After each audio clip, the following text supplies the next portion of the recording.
Panorama group, जो सोचता है वो करता है। नमस्कार, न्यूज हाट के खास प्रोग्राम सियासत में आप सभी दर्शकों का बहुत बहुत स्वागत है। मैं हूं करिश्मा। हमारे साथ मौजूद हैं न्यूज हाट के senior journalist Chandan Jha. Sir नमस्कार। नमस्कार करिश्मा। सर, ज्योति सिंह ने एक पोस्ट किया है जिसको लेकर कहा जा रहा है कि ज्योति सिंह अब साथ रहना चाहती है। पोस्ट की है कि तुम दूसरी शादी कर लो लेकिन साथ रखो मुझे। सर, ज्योति सिंह का जो दर्द है वो बयां हो रहा है इंस्टाग्राम पोस्ट के माध्यम से। सर, इन लोग के रिश्ते के बीच क्या चल रहा है, आखिर क्या हो रहा है? ज्योति सिंह और पवन सिंह के रिश्ते में खटास है और जो हमारे पास खबर है उसके मुताबिक यही करिश्मा कि लोअर कोर्ट में केस चल रहा है, आरा के लोअर कोर्ट में, और किसी भी क्षण जो है इस पर कोई बड़ा फैसला आ सकता है। और सोर्स का यही कहना है कि ऐसा लग रहा है कि दोनों एक नहीं होंगे, दोनों के रास्ते अलग हो सकते हैं। एक तो ये बात हो गई। हालांकि दीपक सिंह हैं, वो मित्र भी हैं पवन सिंह के और उनके मैनेजर भी हैं शायद, तो उनका कुछ दिनों पहले एक बयान आया था और उन्होंने कहा था उस बयान में कि दोनों के जो रिश्ते हैं, ज्योति सिंह और पवन सिंह के रिश्ते आहिस्ते आहिस्ते अच्छे हो रहे हैं, लेकिन खबर जो है कुछ दूसरे तरफ इशारा कर रही है। और जिस तरीके से ज्योति सिंह ने इंस्टाग्राम में जो स्टोरी अपनी वो डाली है, वो भी मुझे लग रहा है करिश्मा कि उसी तरफ इशारा कर रहा है। ज्योति सिंह लिख रही है कि नहीं जाना मुझे किसी गैर मर्द के साथ, तुम दूसरी शादी करके मुझे अपने साथ रख लो, यह कह रही हैं। और बहुत भावुक शब्द है, भावुक अपील है पवन सिंह से ज्योति सिंह की। और हम लोग इस खबर की चर्चा इस कार्यक्रम में इसलिए कर रहे हैं क्योंकि कार्यक्रम यह सियासत का है, और इसलिए कर रहे हैं क्योंकि इसमें भी सियासत है। अब सियासत क्या है जरा वो उस पर चले आते हैं। भावनात्मक बात हमने बता दी, जो अंदर खाने की खबर है वो हमने बता दी कि आखिर ज्योति सिंह ऐसा क्यों अपील की हैं, वो हमने बता दी। अब सियासत बताते हैं इसमें। सियासत इसमें ये है, पहले पवन सिंह की सियासत, कि पवन सिंह जो हैं भाजपा में शामिल होंगे 100%। और हम अलग अलग कार्यक्रम में बता भी रहे हैं, 2 बार हम बता चुके हैं हाल फिलहाल के दिनों में कि पवन सिंह की भाजपा में वापसी हो रही है और अप्रैल में ज़्यादा संभावना है कि वह अप्रैल में शामिल होंगे। उससे पहले भी हो सकते हैं, लेकिन अप्रैल में होना ही है, जो हमारे पास खबर है, जो हमारे सोर्स का कहना है। और एक चर्चा हो रही थी, पिछले दिन सवाल भी पूछा गया था जमशेदपुर में पवन सिंह से कि आप चुनाव लड़ेंगे क्या, तो उन्होंने कहा था कि हाँ, हम तो राजनीति में कूद चुके हैं, चुनाव लड़े थे और पीछे नहीं हटेंगे। तो उसको लोगों ने बताया कि वो विधानसभा चुनाव लड़ेंगे, लेकिन उन्होंने कहा नहीं कि विधानसभा चुनाव लड़ेंगे। उन्होंने कहा है कि हम कूद गए हैं तब पीछे नहीं हटेंगे, ये है मतलब ये है। और जो हमारा सोर्स का कहना है, जो हमारे पास खबर है, उसके मुताबिक फिर हम बता रहे हैं कि पवन सिंह की भाजपा में वापसी होने वाली है बहुत जल्द, और वह राज्यसभा भेजे जाएंगे, वह विधानसभा का चुनाव नहीं लड़ेंगे। अब तक की जो बातें हैं, अगर चूंकि राजनीति है, अगर कुछ दूसरे तरह से बातें हाँ मोड़ लेती है तो अलग बात है कि विधानसभा चुनाव उनको लड़ा दिया जाए, लेकिन अभी तक की जो खबर है उनको राज्यसभा भेजा जाएगा। कुछ ही महीनों में कई सीटें राज्यसभा की खाली होने वाली है, तो उसमें वो भेजे जाएंगे। ये हो गई तो सियासत वाली बात आ गई यहाँ पर। अब सियासत ज्योति सिंह की। ज्योति सिंह की सियासत ये है कि ज्योति सिंह कई बार ऐलान कर चुकी हैं कि वह विधानसभा चुनाव लड़ेंगी, और ज्योति सिंह ने यह भी ऐलान किया था कि वह किसी पार्टी को ज्वाइन करने वाली हैं, और ज्योति सिंह ने यह भी कहा था कि उनकी कई पार्टियों से बातचीत चल रही है।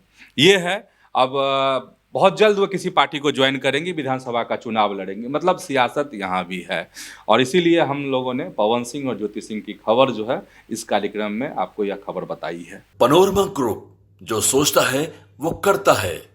सर, विधानसभा का सत्र चल रहा है और सत्र के दौरान परिषद में नीतीश कुमार और राबड़ी देवी भिड़ंत हो गया, काफी नोकझोंक हुई है। सर, क्या कुछ हुआ है, किन मामलों को लेकर दोनों भिड़ गए? विधान परिषद में शिक्षकों की सैलरी को लेकर जो है मतलब मुद्दा उठा बहुत, और यह मुद्दा एकदम गर्मा गया। और जैसे ही यह मुद्दा उठाया किसने, तो राबड़ी देवी ने, और उसका समर्थन जो है तमाम जो विपक्ष के विधान पार्षद हैं, उन्होंने जब इस मुद्दे को उठाया, इसके बाद जो है मुख्यमंत्री नीतीश कुमार जो हैं वो काफ़ी गर्म हो गए। और मामला था शिक्षकों के वेतन भुगतान को लेके। ये बात चली गई कहाँ पर? महिलाओं की सुरक्षा तक। इसके बाद जो है तो लालू राबड़ी के राज की बात तक चली गई, और जब महिला की बात आई तो उस पर मुख्यमंत्री नीतीश कुमार गर्म हो गए और उन्होंने पुरानी बात जो बार बार वो दोहराते भी रहते हैं, हाँ, अलग अलग सभाओं में भी, अलग अलग जगहों पर भी और सदन में भी, उन्होंने कहा कि 2005 से पहले क्या था, महिलाओं की क्या स्थिति थी, महिलाओं की सुरक्षा का क्या हाल था। तो जैसे ही नीतीश कुमार यह बात कहने लगे तो जो विपक्ष के एमएलसी हैं वह जो है जोरदार हंगामा करने लगे। सुनील सिंह ने भी खूब सुनाया है। नीतीश कुमार की जो सरकार है उसको लेके उन्होंने तमाम पहलुओं पर घेरने की कोशिश की। ये तो सदन की बात हो गई करिश्मा।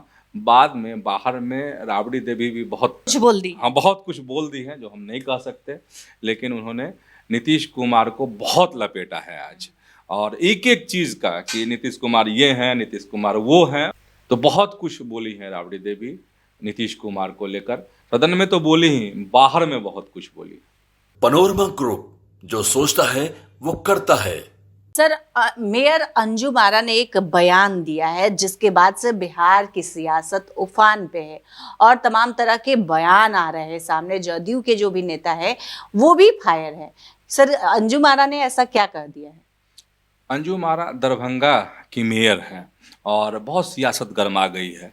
दरभंगा के सांसद ने भी इसका विरोध किया है, भाजपा के विधायक ने भी विरोध किया है, चौधरी, हाँ, और जदयू के कद्दावर नेताओं ने, प्रवक्ता का भी बयान आया है। एक एक बात आपको बताते हैं, संक्षेप में बताने की हम कोशिश कर रहे हैं यहाँ पर।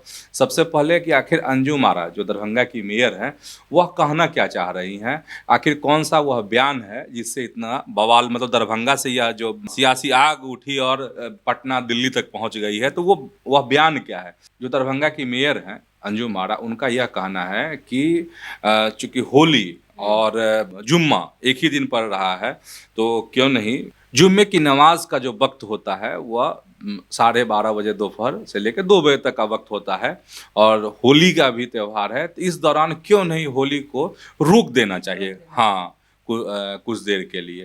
तो मतलब संक्षेप में बता रहे हैं आपको। तो इसी बयान को लेके सियासी बावेला खड़ा हुआ है, बवाल खड़ा हो गया है। और सबसे जदयू की नेत्री हैं अंजुम आरा, और 2023 में यह शामिल हुई थी पार्टी में, और उस समय जिस समय वो शामिल हुई थी उसमें बड़े बड़े लोग थे शामिल। ललन सिंह थे उनको पार्टी में शामिल कराने के वक्त, जो तस्वीर है उस समय की, संजय झा थे, बड़े बड़े नेता हैं उनको जदयू में शामिल कराने के वक्त में की जो तस्वीर है उसमें।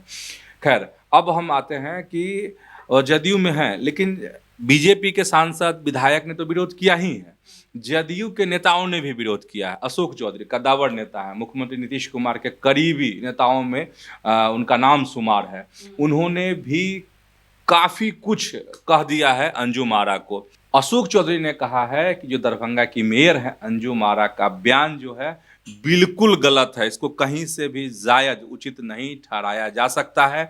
अशोक चौधरी ने कहा है कि हमारे जो मुख्यमंत्री हैं उनका एक ही बात कहना है, और मुख्यमंत्री कहते हैं कि जो पूरा बिहार है वो हमारा परिवार है। और सबसे बड़ी बात सवाल उठाते हुए अशोक चौधरी ने कहा है कि अंजुम आरा को पार्टी से बाहर कर दिया जाना चाहिए। मतलब अशोक चौधरी इस मसले पर, इस बयान को लेके अंजुम आरा से काफ़ी खफा नजर आए, और इतनी बड़ी बात उन्होंने कह दी है कि ऐसे लोगों को पार्टी से निकाल दिया जाना चाहिए। अशोक चौधरी की बात हो गई। अब जदयू के मुख्य प्रवक्ता हैं नीरज कुमार, उनका भी तीखा बयान आया है इस मसले पर, और उन्होंने भी कहा है कि दरभंगा की मेयर का जो बयान है अंजुम आरा का वो उचित नहीं है, अनुचित बयान है। उन्होंने कहा है कि जो जनप्रतिनिधि होते हैं चाहे कोई भी हो वह सलाह दे सकते हैं, इस तरह का जो फैसला है, काम है, वो प्रशासन का है, जिला अधिकारी का काम है ये। और उन्होंने साफ कहा है कि और इस तरह की सलाह आप दे सकते हैं, इस सलाह को आप मीडिया में नहीं ले जाना चाहिए। तो खूब खरी खोटी उन्होंने सुनाई है अंजुम आरा को। अब बीजेपी के विधायक हैं बचौल, उन्होंने भी बहुत कुछ कहा है, और उन्होंने कहा है, हालांकि आग जो है ये यूपी से लगी बिहार पहुंची और बिहार में सुलगाई यह आग किसने, तो बचौल ने ही। उन्होंने भी कड़ी प्रतिक्रिया दी है और उन्होंने कहा है कि दरभंगा की जो मेयर है अंजुम आरा, वह जो है सो आग लगाना चाहती हैं। उन्होंने कहा है कि धर्मनिरपेक्षता के नाम पर इस्लामीकरण और जिहादीकरण बिहार में नहीं चलेगा।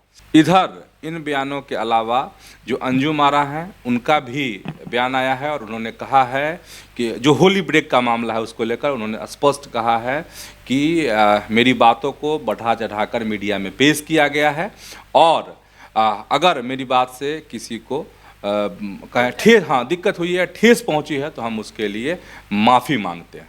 तो आज के इस वीडियो में बस इतना ही। आगे के लिए आप हमारे चैनल न्यूज़ हाट को सब्सक्राइब कर ले। अगर फेसबुक पर देख रहे हैं तो पेज को लाइक करना ना भूलें। हमारी वेबसाइट है newsheart.com, उसे भी ज़रूर विजिट करें। धन्यवाद।